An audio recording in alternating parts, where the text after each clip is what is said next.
சுருக்கமாக பேசி முடிச்சிடறேன். இந்த சூழலில் இன்றைக்கி திரையுலகம் இருக்கிற சூழலில் இன்றைக்கி படம் பண்ணுறது ஈஸி, படத்தை எடுத்து முடிக்கிறது ஈஸி. பணம் இருந்தால் நீ படம் எடுக்கலாம். அப்போலாம் அப்படி இல்லை. என்ன பணம் இருந்தாலும் சரியான கதை இருக்கணும், சரியான இயக்குனர் இருக்கணும், சரியான மியூசிக் டைரக்டர் எல்லாம் சரியாக இருந்தால் தான் படம் அப்போ எடுக்க முடியும். இப்போ அப்படி இல்லை. பணம் இருந்தால் படம் யாரும் படம் எடுத்துலாம். அவ்வளோ ஈஸியாக இருக்குது இன்றைக்கி. ஆனால் இன்றைக்கி மிகப்பெரிய சவாலுங்கிறது படம் ரிலீஸ் பண்ணுறது. முன்ன படம் எடுக்கிறது கஷ்டம், படம் முடிச்சுட்டா போதும், ரிலீஸ் ஆயிரும். எப்படி ரிலீஸ் ஆயிரும், யாராவது வாங்கிடுவாங்க. இப்போ படம் எடுக்கிறது ஈஸியாக இருக்குது, ரிலீஸ் பண்ணுறது கஷ்டம். இந்த சூழலில் இது ஒரு ஒரு ஒரு இன்னைக்கு ஒரு சிறு அமைப்பாக வந்திருக்கு. ஆனால் சிறு அமைப்புனாலும் இது ஒரு சிறந்த அமைப்பு, சிறந்த ஒரு முயற்சி. ஏன்னா நிறையா பேர் படத்தை எடுத்து முடிச்சுட்டு எப்படி ரிலீஸ் பண்ணுறது தெரியாமல் முடிக்கிறாங்க. அந்த அந்த அதை பயன்படுத்தி நிறைய பேர் ஏமாற்றிடுறாங்க. இப்போது இத்தனை தேட்டர் புக் பண்ணி தரேன், நான் 100 தேட்டர் 150 தேட்டர் நான் ரிலீஸ் பண்ணி தரேன் இப்படின்னு சொல்லிவிட்டு அந்த ஒரு அதில் 6 மாதத்தை அவங்களுக்கு செலவு பண்ணி அதில் அமௌண்ட்டு போயிடுது. இப்போ படத்தை முடிச்சுட்டு சிறிய படங்களை முடிச்சுட்டு தத்தளிக்கிறாங்க. அந்த மாதிரி நேரத்தில் இந்த மாதிரி ஒரு அமைப்பு ரொம்ப யூஸ்ஃபுல்லாக இருக்கும். ஏன்னா அன்றைக்கி சில படங்கள் தான் ஈஸியாக ரிலீஸ் ஆகிடுது. ஏன்னா ரிலீஸ் பண்ணுற கட்டுப்பாடுலாம் வேறு எங்கெங்கேயோ இருக்குது, கடிவாளமாக எங்கெங்கேயோ இருக்குது. அந்த கடிவாளத்தை மீறி சின்ன குதிரைலாம் ஓட முடியல. இப்போ நீங்கள் சரியாக ஒன்று அமைப்படுத்திருக்கீங்க. ஆனால் உங்கள்கிட்ட ஒரு வேண்டுகோள், நீங்கள் நிறைய சொன்னீங்க, அறிக்கைகள் உறுதிமொழிகள்லாம் இருக்குது, அது எங்களுக்கு தேவையில்லை. எங்களுக்கு புரியாது. அவர் எஜமானுக்கே புரியல, கேட்டார் என்ன சொல்கிறாருன்ட்டு, எனக்கே புரியல. அவன் தனியாக அவன் பேசிக்குவான் அப்படின்ட்டேன். அதெல்லாம் ஒன்று சார், ஷார்ப்பு சார்.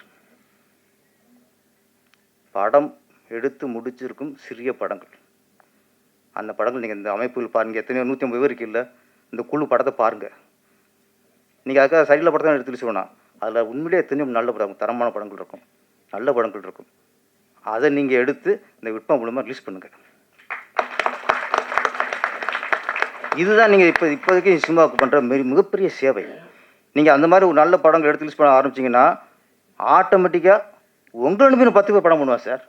நீங்கள் படம் பண்ண அப்பா நம்ம ஒரு சின்ன பட்ஜெட் எடுத்துட்டோம்னா இந்த விற்பான அமைப்பு இருக்குது, இது எடுத்து ரிலீஸ் பண்ணிடும் அப்படின்ட்டு அவன் 10 பேர் ரெடி ஆவான். இன்றைக்கி அது இல்லை. இன்றைக்கி ரிலீஸ் பண்ணுறது நினச்சாலே இன்றைக்கி நிறைய பேருக்கு ஆரம்பிச்சிடறாங்க. ரிலீஸுக்கு அந்த அங்கே நிற்குமா தெரியுது, இது மிகப்பெரிய ஒரு கண்டம்ட்டு. இந்த சூழலில் இது சரியானது. இன்னொன்று, இன்றைக்கி சினிமா துறை ஒரு முன்னாடி சொல்லிக்கிட்டோம், சிறிய படங்கள்லாம் போட மாட்டேங்குது, தேட்டர் கிடைக்கல. அந்த புலம்பலுக்கு இப்போ வேலையே இல்லை. சின்ன படம் அதனால படம் நல்ல படம்னா மக்கள் ஆதரிக்கிறாங்க சார்.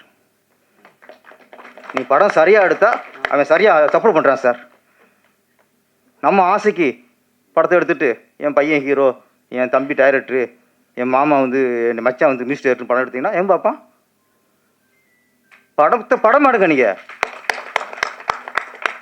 நீங்கள் உங்கள் ஆசைக்கு எடுத்துகிட்டு உங்கள் பையனை ஹீரோவாக வரும்போது ஓப்பனிங் சாங் வச்சு அப்படியே பூவை தூவி பாட்டெலாம் பண்ணுவீங்க. அது நீங்கள் ரசிப்பீங்க, நாங்கள் ரசிப்போமா?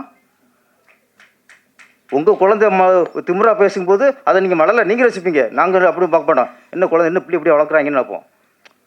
தான் குழந்தை என்ன பண்ணாலும் நம்ம ரசிப்போம் சார். அடுத்த முடி ரசிப்பான். பிள்ளை வளர்க்கத்துல எனக்கு அப்பா பெத்த பண்ணி திட்டுவான். அதனால் சின்ன படம் எல்லாம் சின்ன படம்லாம் இல்லை சார். நல்ல படம், தரமான படம், மக்களுக்கு பிடிச்ச படம். அது சிறிய படம் பெரிய படம் இல்லை, அது சரியாக இருந்தால் ஓடுது இப்போது. ஆனால் என்ன ஒரு நல்ல இப்போ தான் உருவாகிட்டு வருது, மக்கள் தேட்டருக்கு வர ஆரம்பிச்சிட்டாங்க. இந்த நேரத்தில் நாங்கள் தப்பு பண்ணுறோம், சினிமா துறை நாங்கள் தப்பு பண்ணுறோம். எங்களுக்கு அடிச்சுக்கிட்டு இருக்கோம், எங்களுக்கு ஒற்றுமை இல்லை. மக்கள் சரியாக வரான், சினிமாக்கம் சரியில்லை. நாங்கள் சரி பண்ணிக்கணும். ஃபஸ்ட்டு நாங்கள் சரி பண்ணிக்கணும். எங்களுக்குள்ள பிரச்சனையாக நான் பேசி தீர்த்துக்கணும்.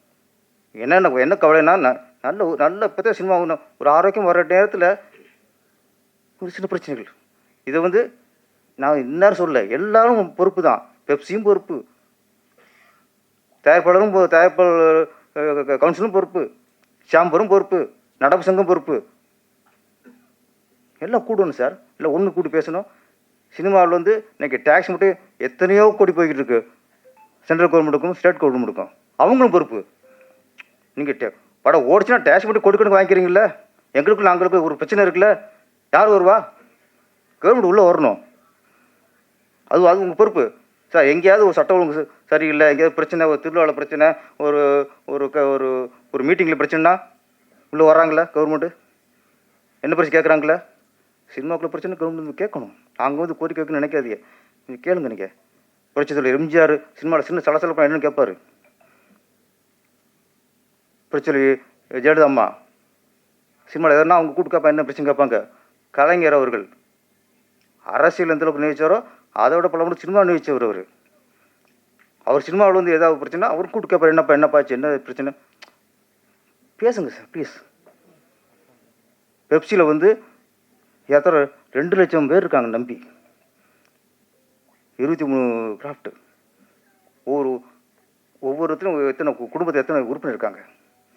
இதெல்லாம் கொஞ்சம் மனசில் வச்சுட்டு கொஞ்சம் கவர்மெண்ட்டு தலையிடணும். நடிகர்கள் நான் போய் சொல்கிறேன், ரஜினிகாந்த் அவர்கள் தயாரிப்பாளர், கமல்ஹாசன் அவர்கள் தயாரிப்பாளர், விஜய் அவர்கள் தயாரிப்பாளர், சூர்யா அவர்கள் தயாரிப்பாளர், தனுஷ் அவர்கள் தயாரிப்பாளர், சிம்பு அவர்கள் தயாரிப்பாளர். இன்றைக்கி இருக்க நடிகரில் 3/4 பேர் நான் சொல்கிற பெரிய நடிகரில் தயாரிப்பாளர்கள் தான். இங்கே நீங்கள் நடிகரை ஒதுங்கி இருக்காதீங்க. தயாரிப்பாளருக்கு பிரச்சனை வருதா? தயாரிப்பாளருக்கும் தொழிலாளருக்கும் பிரச்சனை இருக்கா? தயவுசெய்து இங்கே நடிகராக நீங்கள் ஒதுங்கி நிற்காதீங்க. நீங்கள் தயாரிப்பாளராக உள்ளே வாங்க, என்னென்னு கேளுங்க, விசாரிங்க, சினிமாவுக்கு நல்லது பண்ணுங்கள். நன்றி, வணக்கம்.